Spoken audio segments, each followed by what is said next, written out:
আসসালামু আলাইকুম রহমতুল্লাহ। দেখেন আমাদের হিরো শাকিব খান আজকে কুরবানি ঈদের একটা গান বের করছে।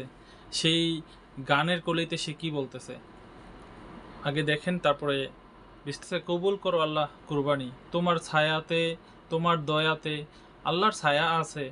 আল্লাহর ছায়া আছে, সেই কথা কোথায় লেখা আছে কোরআনের মধ্যে? কোথায় বলা আছে যে আল্লাহর ছায়া আছে? ছায়া তো আমরা মানুষ, যারা মানুষ আছি তাদের ছায়া আছে, গাছপালার ছায়া আছে, জড়বস্তুর ছায়া আছে।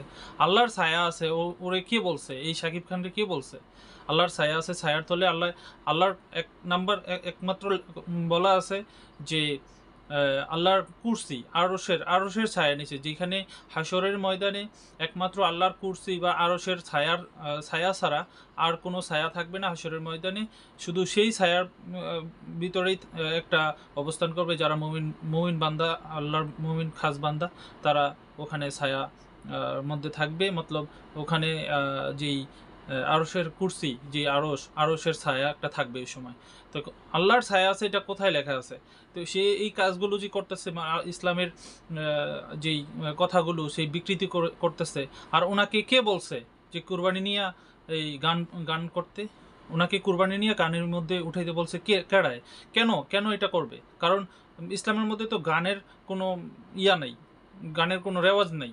সে কুরবানির ঈদ, যেখানে ইসমাইল আলাইসাল্লাম তার ছেলেকে, হ্যাঁ, কুরবানি দেওয়ার জন্য, যেখানে কুরবান, কুরবান মানে হচ্ছে একটা মানুষকে জবাই করে দেওয়া।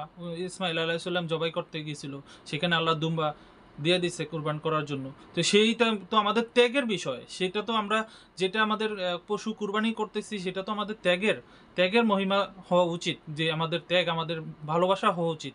সেখানে সে গান বাজনা করে, ইসলামের মতো এই আজকে সে গান বাজনা করে এই কুরবানির ঈদটা বা সেই গান বাজনা করে এটাকে ফুটায় উঠলো আর দোয়া করতেছে। আজকের পরে এগুলো যে সময় আমাদের যেই নেক্সট জেনারেশন আসবে, উনি যেই কাজগুলো করতেছে, এই গানগুলো দেখে দেখে তারা কিন্তু বড় হবে। তো বড় হইলে তখন দেখা গেল যে এই গানের কারণে বা এইভাবে ওরা মনে করবে যে এটাই আমাদের রেওয়াজ, এটাই আমাদের, আমাদের গান বাজনা করে আমাদের কুরবানটা করতে হবে। তো এগুলো ওনাদের বুঝাবে কিভাবে? ওনারা কি কোনো কোনো কোনো কিছু চিন্তা না করে একটা গান বাইর করে ফেলে আল্লাহর ছায়ার তলে? আল্লাহর ছায়ার কোথায়? আল্লাহর ছায়া লেখা আছে যে আল্লাহর ছায়ার তলে আপনাকে জায়গা দিতে হবে? আল্লাহর কি ছায়া আছে? আল্লাহর ছায়া আছে না আছে, এই জ্ঞান তো আমাদের নেই। আল্লাহর কোরআনের মধ্যে বলছে, কোরআনের মধ্যে বলছে যে আল্লাহর যে আরশের নিচের ছায়া থাকবে, ওখানে আপনারা যারা মুমিন বান্দা থাকবেন, আমরা যারা মুমিন বান্দা থাকবো, তারা ওখানে যে ছায়ার তলে থাকতে পারবে। তো এখানে আল্লাহর ছায়া উনি আবার করছে, এটা কোনোভাবেই মেনে নেওয়া যায় না। আর এই গান বাজনা বন্ধ করা উচিত। কারণ এই ঈদের অন্তত ইসলামের যে বিষয়গুলো আছে, সেই বিষয়গুলো নিয়ে হইলো, সেই বিষয়গুলো করে আপনাকে গান বাজনা করার দরকার নেই। আপনি সিনেমা করেন, আপনার আখিরাত আপনি আপনি দেখবেন। কিন্তু আপনি আমাদের যে আমাদের বাচ্চা কাচ্চা যে নেক্সট জেনারেশন আসবে, তারা মনে করবে যে আপনি এই গানের ভাবেই আমাদের মনে হয় দোয়া করতে হবে, এভাবে গানের ভাবেই দোয়া করলে মনে হয় কবুল হয়ে যাব। আর আপনাকে দোয়া করতে বলছে, গানে গানে দোয়া করতে বলছে, গান বাদ্য বাজাইয়া তারপরে দোয়া করতে বলছে।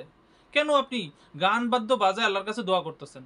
আল্লাহর কাছে দোয়া করবেন একা একা, আল্লাহর কাছে দোয়া করতে হয় একা একা। আর এখানে গান বাজনা বাজায় আপনি আল্লাহর কাছে দোয়া করতেছেন। কুরবানি কবুল করেন আল্লাহ, কুরবানি কবুল করেন, গান বাজনা বাজায়া কুরবানি কবুল করতে বলতেছেন। তো এগুলো কি শিক্ষা দিচ্ছেন আপনারা? কি শিখাইতেছেন আমাদেরকে? কেন আপনি আমাদের ইসলামটাকে এত হেয় করতেছেন?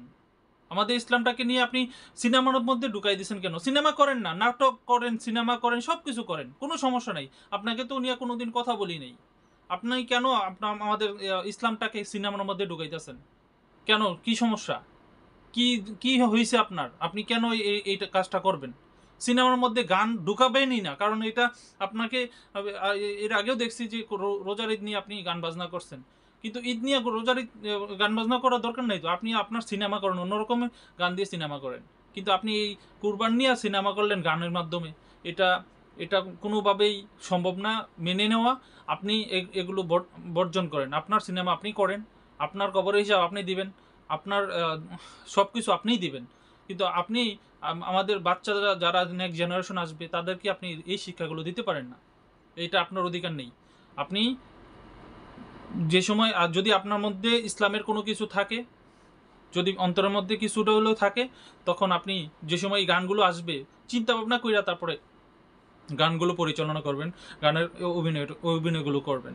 কারণ এখানে আপনি যে কাজটা করছেন সেটা শিরকের মধ্যে পড়তেছে। আপনি গায়বীর জিনিস জানেন, আপনি এরকম মনে হইতেছে, কারণ আপনি বলতেছেন যে এই, ছায়ার তলে, কিন্তু আপনি তো এটা বলেন নাই, যে লেখছে সে, প্রডিউসার আপনাকে যা শিখাইছে সেটাই, কিন্তু আপনি তো একটা জ্ঞান সম্পন্ন মানুষ।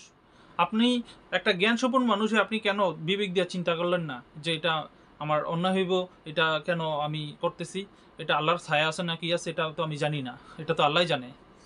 আল্লাহকে কেউ দেখছে? আল্লাহকে কেউ দেখে নেই। তো সেক্ষেত্রে আপনি ছায়া আছে না কি আছে এটা শুধু তো আল্লাহ কোনো জায়গায় বলেও নাই যে আমার ছায়া আছে। ছায়া কি আল্লাহর হতে পারে? ছায়া মানুষের আছে, যে গাছপালা, তরুলতা, যে জড়বস্তু আছে এগুলো ছায়া আছে।